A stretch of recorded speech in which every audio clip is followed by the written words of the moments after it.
आपण आता आहोत सांगलीच्या आकाशवाणी केंद्रासमोर.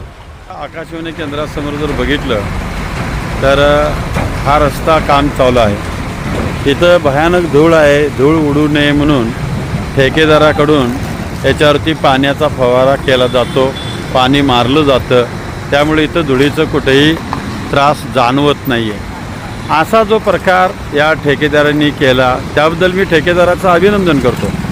पण जो सांगली इस्लामपूर रोड आहे त्या ठिकाणी तुंग या ठिकाणी जो बॅडपॅच आहे सुमारे 1 किलोमीटरचा, तिथं मात्र इतकी धूळ वाईट आहे की तिथल्या शेतकऱ्यांच्या पिकाला नुकसान आहे, येण्या जाणाऱ्या वाहतुकीला नुकसान आहे.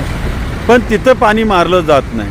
मी PWD नॅशनल हायवेला विनंती केली होती बुटाले साहेबांना की तिथं पाणी मारा, पण पाणी मारलं जात नाही. एवढी मोठी गद्दारी आहे. त्यामुळं मी या व्हिडिओच्या माध्यमातून सांगतो, जसं सांगली कोल्हापूर रोडला या आकाशवाणी केंद्रासमोर ठेकेदार पाणी मारतो, तसं त्या ठिकाणी पाणी मारून घेणं दिवसातनं 3 ते 4 वेळा हे बुटाले साहेब तुमचं कर्तव्य आहे. आणि जर तुम्ही करत नसाल तर मला व्हिडिओच्या माध्यमातून तुमच्यावर ब्लेम करावं लागेल, आरोप करावं लागतील, नाहीतर नाईलाजानं आबरू काढावी लागेल असं म्हणायला हरकत नाही. त्यामुळं विनंती करतोय बुटाले साहेब की तुंगापाशी रोज 3 ते 4 वेळा पाणी मारायची व्यवस्था करून घ्या. हीच विनंती. धन्यवाद.